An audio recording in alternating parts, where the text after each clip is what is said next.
Hey guys, this is Tauna, and today I wanted to talk about 6 of my favorite decks that I have built this year. If you are not aware, I may have a little bit of a deck building problem. I just really love building a whole bunch of different decks, and honestly, it's got to the point that I've had to cut down a whole bunch of decks because it was getting a little bit ridiculous. But either way, this year I've kind of gone very, very ham on building a whole bunch of decks, but I wanted to kind of cover my favorite ones for you guys. So that way, it may inspire you to potentially build one of these decks or, just I like showing off my stuff, okay? Don't at me. So I'm going to go through it. I couldn't even narrow it down to actually 5 because I've just really enjoyed so many of the different commanders that have come out this year throughout every set. Like every set almost, I have found a commander that I have loved. So I've kind of gone really hard into, building things constantly this year. Mostly with, stuff that I've got around or kind of retooling decks that I've had to kind of be, the decks that I would like and stuff. But even then, some of them I've gone and, just completely built. There's some that are based off of precons here, some that I've just really liked. As soon as I saw the commander, I'm like, I need that to be a commander. And then there's one really fun memey one here as well. So I'm going to start out with the Cabbage Merchant here, which is potentially my absolute favorite deck that I have built this year. I would say it's the number one, and it's up there in like easily the top 5 of my decks that I have altogether, maybe even the top 3. So the Cabbage Merchant is built around, how do I explain this?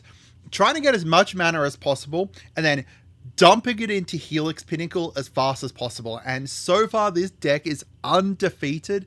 I would say it is a bracket 4 deck, and which is pretty crazy because, Cabbage Merchant. But from what I've heard, Cabbage Merchant is actually finding some use potentially in like CEDH as well as like an interesting tool to generate a whole bunch of mana when people are kind of popping off and stuff. So the Cabbage Merchant himself is whenever an opponent casts a non-creature spell, create a food token. Whenever a creature deals combat damage to you, you're going to sacrifice a food token, and then you can tap 2 untapped foods you control to add 1 mana. So we're going to be generating heaps of food tokens and mana otherwise as well, whether they're using like, the food tokens with the Cabbage Merchant or otherwise, with your hero and stuff to tap them down for mana as well, and then dump them all into Helix Pinnacle. Now, the thing that is kind of interesting about mono green, is that they don't have any actual enchantment tutors. You need to use other tutors to get there, which means that I've got stuff in here like Mangara's Tome, which is not a great tutor at all. Tamiyo's Journal does really work well here, and then Planar Portal, again, not a great tutor at all, but they are there to tutor up my one win con that I want to win by every single time, which is Helix Pinnacle. The creatures are there to do the same thing, whether it's through the foods and utilizing the foods as potentially other win cons as well, like Feasting Hobbit, get a huge Feasting Hobbit, swing it in. The Sanra Steel Seeker essentially allows you to like explore each time a artifact enters, which is going to happen very often. And then down here we've got some like token counter doublers as well with the Vorinclex and with the the Pier Imaginative Rascal. So that way, again, we can get to our win con with our Helix Pinnacle. And I specifically went and bought this special version of Helix Pinnacle as well, that is the Secret Lair version, because I want this cat. I'm going to give this cat as many cabbages as possible. I would not say it's an amazing deck. I wouldn't say it's like a groundbreaking deck or anything like that, but it is incredibly fun. Just generating a million like food tokens. No one expects it either. No one expects the food tokens. And then you have stuff like Fomori's Vault. The other day I was playing this and I got up to like, 30 tokens, right? 30 artifact tokens. I had Fomori's Vault out. Every single turn, I pay 3, I tap it, I discard a card, I look at the top 30 cards in my library, and I get to take one of them. It is just incredible. So, the deck does its thing. It does it very well. It is very fun. No one expects it to be as strong as it is, but I am incredibly excited about the deck, and I just enjoy playing it all the time. Next up, we've got Norman Osborn. So this one here is very different because it is, to me, like my ones, it's a combo deck, and I do not play combo decks very well, but it ends up being a very combo-ish kind of deck, because the aim here is to get to basically milling ourselves by discarding stuff and then being able to play it essentially for free. Because Green Goblin has Flying, Menace, spells you cast from your graveyard cost 2 less to cast, and then each non-land card in your graveyard has Mayhem. So Mayhem is, if you've discarded it this turn, you can play it. Its Mayhem cost is equal to its mana cost, but it's obviously -2 as well, because of the fact that we've got the spells from your graveyard cost -2. We also have some other cost reducers in here to reduce things from like costing from your graveyard. But the big thing in here is like stuff like Emmet Selch, which reduces it again by 2. I find that with this deck, I eventually get to the point that I'm kind of self-milling myself through discard with the Decaying Time Loop. Decaying Time Loop is an insanely great card. You pay 3 in a red, discard all the cards in your hand, then draw that many, right? It's got Retrace. So from there, you can also discard a card to your graveyard, and you can cast it from your graveyard. So, you know, you get to do it again and again and again, because this red cost is essentially just it's a suggestion, because we've got stuff like Electro in here. Now, whenever we cast an instant or sorcery, we make red mana, then the cost is reduced by a whole bunch, so we're just casting it for free. Bone Miser. Whenever we discard stuff, we're going to be creating a huge amount of value as well. So it just becomes insane, because we're drawing an insane amount of cards, we're discarding an insane amount of cards. Everything is able to be played from our graveyard, whether it's, you know, directly from Norman or like Lear, Disciple of the Drowned. It's just a very, very fun deck. And I don't usually, as I said, play these kind of combo-ish kind of decks, but I find that this one is kind of like a combo-ish deck, because I'm just essentially pushing through to get to my combo pieces, whether it's like, you know, my burn spells from discarding, my burn spells from drawing cards, and then just pop off by discarding and drawing a whole bunch. Next up, we got the Tails. This one here is called the Power of Autism, because Tails is a little autistic fox that I just love. When I was a kid, I had undiagnosed ASD, and I had a huge special interest in Pokemon, right? To the point that when I went to my new school, when I, you know, reached year 7, I was getting bullied because of, you know, liking Pokemon. It was a kid's thing, right? And I'm only 12 at the time. But Tails was just such an inspiration to me, because he was never shameful about how super interested he was in things, how, you know, into the vehicles and mechanics and stuff like that. I just loved him. He was just, yeah, a huge inspiration to me when I was younger. Now, my Tails deck is all around vehicles, obviously. Vehicles and flying vehicles and stuff like that. I love vehicles. Vehicles is my favorite mechanic in Magic of all time. I have currently 3 vehicle decks, and then I'm going to expand that out. My aim is to eventually get a vehicle deck for every single color combination. But I also pulled this bad boy, one of the Chaos Emerald Lotus Petals as well. I think it was the orange or red, the red one. I pulled the red one here. But yeah, this is just all vehicles. Now, the great thing about Tails is that you don't necessarily need to have a huge amount of flying vehicles. Flying vehicles help, but you also have ways to be able to give all of your vehicles flying. Therefore, every vehicle that comes in is flying anyway. So yeah, it's just a whole bunch of vehicles and Azorius, Artifact, good stuff. I also got a bunch of SIDs when I opened some Final Fantasy too. So we've got like 4 different SIDs in here to buff everything up.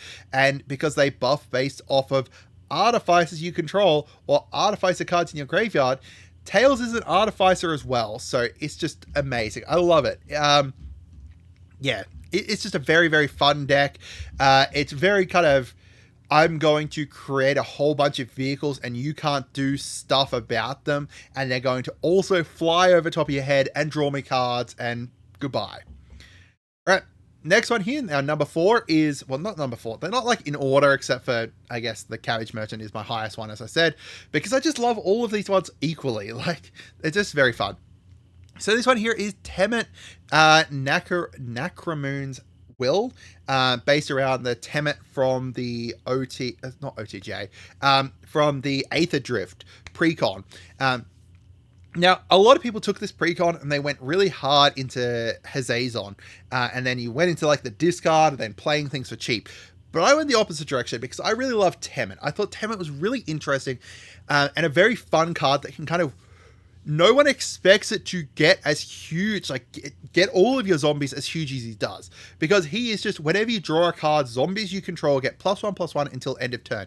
That is the most relevant part about him. The Vigilance and Menace is amazing.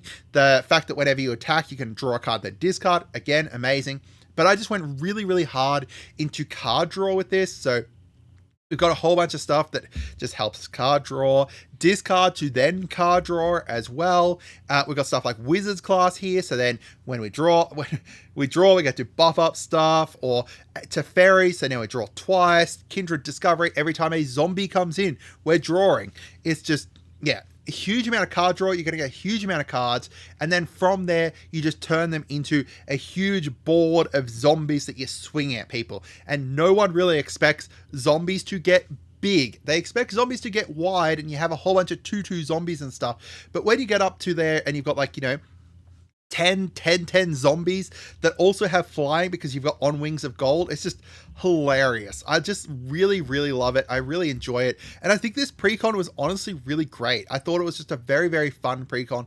There's some really fun cards that I've included in here, like Whispering Madness and stuff.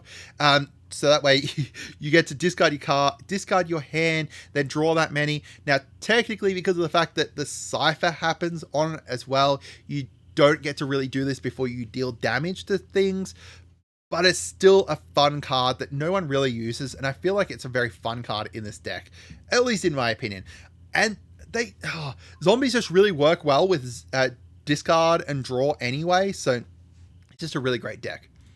Next, we got Ultima Origin of Oblivion. So as soon as I saw Ultima, I'm like, I feel like this is a dumb commander.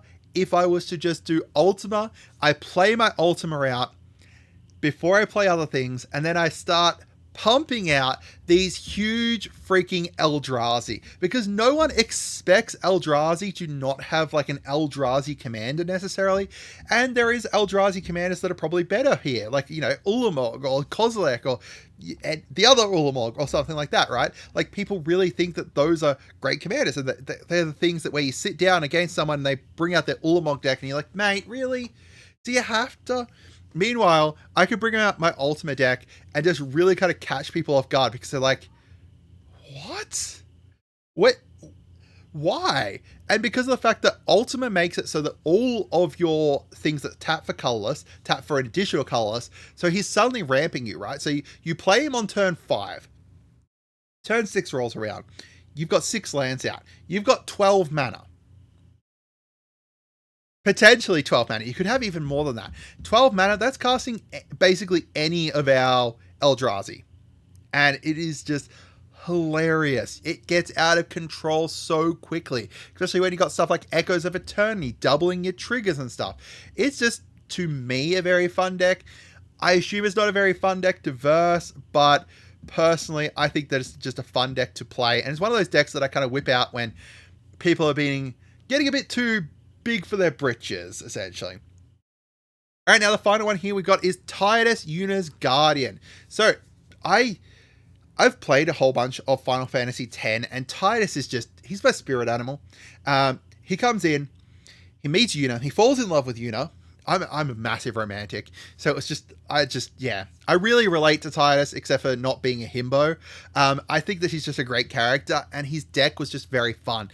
The precon out of the box, the precon for this was just insanely great. And then I've just gone and upgraded it. Now, the upgrades that I've done here were purely around Final Fantasy. Only cards from Final Fantasy have been added in here, or cards from Final Fantasy, like, you know, the bonus sheet and stuff like that. And it's just a +1/+1 counters deck that just goes purely, I'm gonna swing all my big creatures at you because I've made them huge, and there's not much that you can do about it, because I'm gonna pop a Chroma's Will and just fly over top of your head. Now, this deck here, it does have a bunch of proxies in it, because of the fact that stuff like, actually, no, I do own that at Chrome as well, but like Ristic Study, this Stay With Me one is $81 US. That's like 120 Australian dollars. Yeah. Or like the bonus, like the special fancy versions of these I just couldn't afford them. But overall, this deck is very, very fun. Being able to kind of, swing in with Titus. Like, Titus is not probably the best commander for this deck, right? Like, Una, I think, is a better commander if you can go infinite and she's stronger. But I do just think that Titus is a very fun commander. And as I said, he's my spirit animal. I've got to represent him. So those are my top 6 decks for this year. I'll put the link to them down below, but hopefully you guys, enjoy them. And if you are inspired by any of them, let me know and stuff like that. And I want to hear from you guys. What are your top decks from this year? I hope you guys had a wonderful day, and goodbye.